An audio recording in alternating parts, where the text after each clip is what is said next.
Je me nomme Basile Ngoyo Adouma.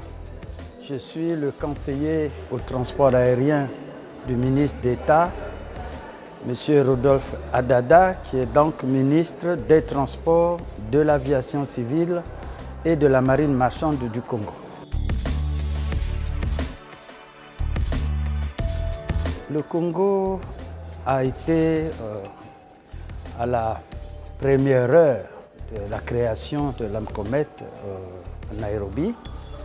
Et c'est au cours de cette conférence que les ministres africains chargés de la météorologie ont pris l'engagement de créer un certain nombre de choses dans l'AMCOMET elle-même en tant que conférence au niveau ministériel. Et aujourd'hui, l'État du Congo a pris en compte les recommandations de la conférence en créant non seulement un observatoire national du climat et de l'environnement, mais le Congo appuie également dans le même esprit la création du centre régional climatique.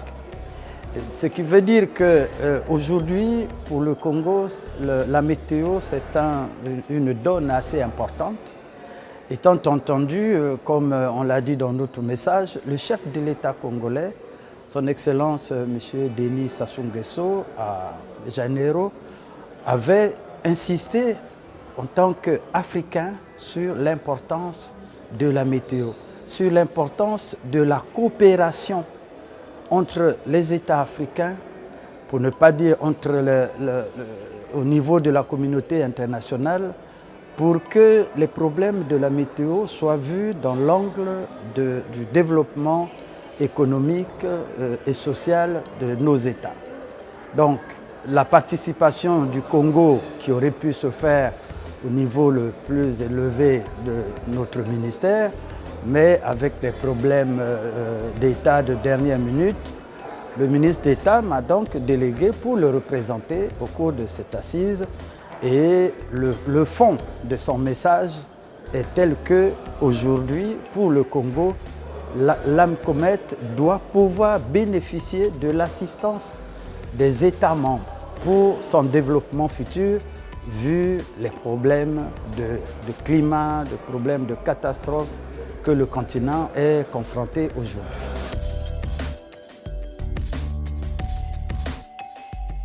Le Congo a pensé à un moment donné, pendant les discussions, qu'il fallait rehausser le montant.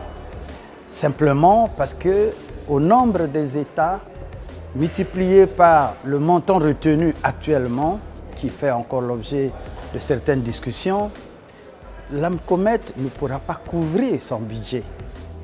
Et là, c'est un gros problème qu'il faut à tout prix.